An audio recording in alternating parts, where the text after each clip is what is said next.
I wish to discuss with you, dear esteemed viewer, the Serpent Crown of Light, and more specifically, establishing the Serpent Crown of Light. To establish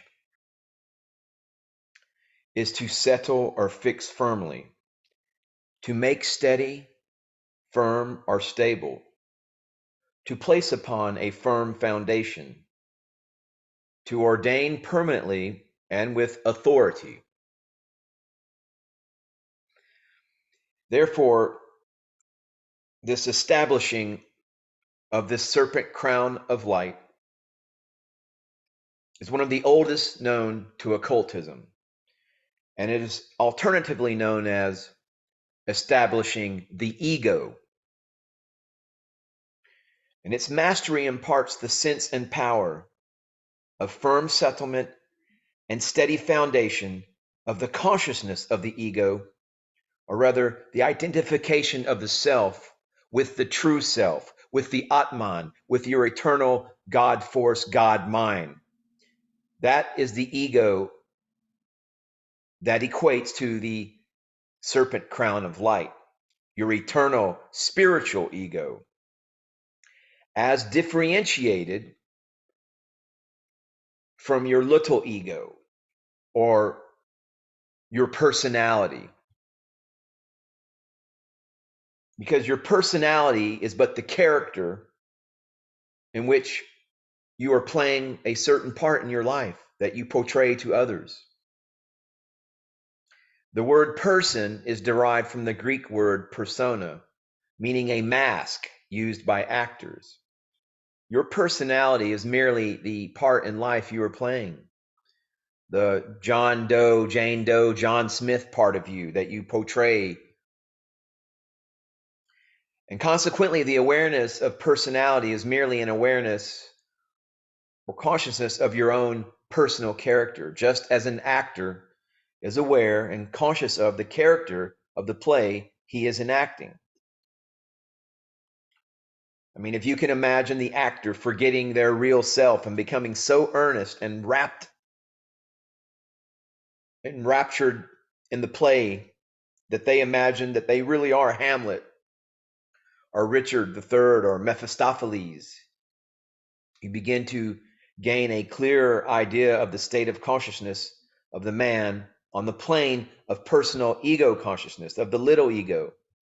And when you shake off the illusion and realize that you are something more than the assumed character that you play in society, when you awaken to the fact that you are something more than John Smith, then the personality is seen to be in reality but an assumed character or mask used by actors.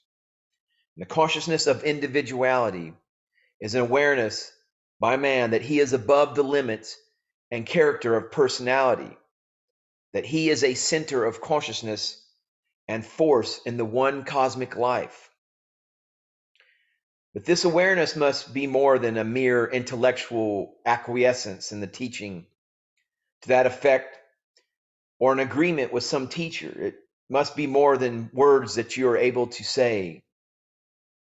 Important as these steps are in approaching the realization, they are but foothills above which tower the mountains of the real cosmic knowing. The individual must know, must have gnosis that he is an individual, just as he knows anything that he has experienced.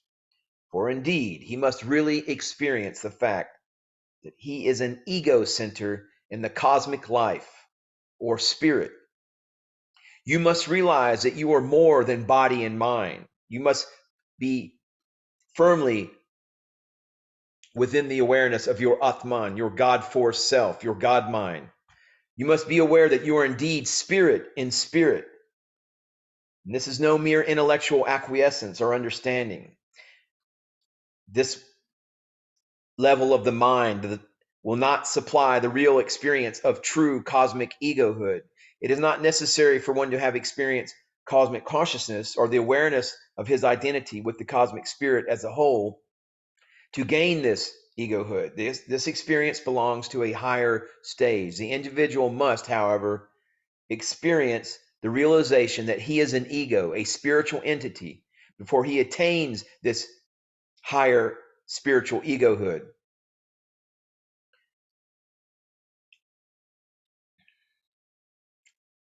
So this is a gradual realization, a stage that happens with slow and gradual steps, where you identify with your eternal aspect of yourself, your higher spiritual ego. And one cannot be dragged or pulled up into this stage. One must grow into it naturally as the plant develops and blooms into a flower. But now here's an important point, and one upon which depends the usefulness of these lessons. There are many who are ready and prepared to throw off the sheath, the illusion of the personality, and to enter into the fuller life of spiritual egohood, who are struggling with the confining bonds of their personality, which they find hard to throw off. To these, and to these only, the methods and exercises herein given will appeal. If they appeal to you, if they attract you, and you hunger to put them into effect, then know that you are ready for them and ready to throw off the confining sheath, the confining illusion that are binding you and holding you back. As we proceed along, you will see that in this realization of egohood lies the secret of attainment, the key of power. Before you can exercise the power of spirit, you must realize that you are spirit. You must totally identify with your Atman. Spirit is the essence of the cosmos. The ego is a focal point or center in that essence.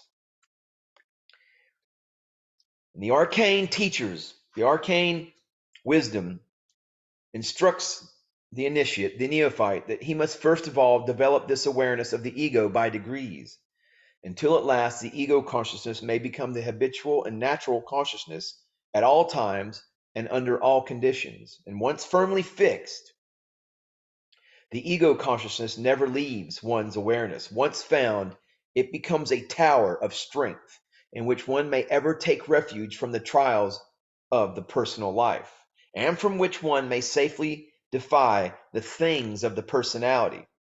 There is a clear line of demarcation between this higher Atman and the things of the personality. And the first step of the formula is that of acquiring a clear, distinct, positive, and absolute realization that the ego, that your serpent crown of light, is not the body or physical organism, but is superior to and master of them. Even those students who have centered and entered the plane of mental consciousness require additional drilling in order to escape completely and fully from the bonds of the physical body.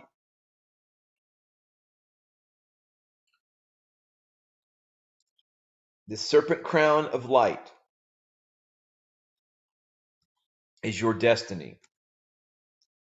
It is your divine inheritance as we step into our self-empowered, self-sovereign power as a ascendant metahuman.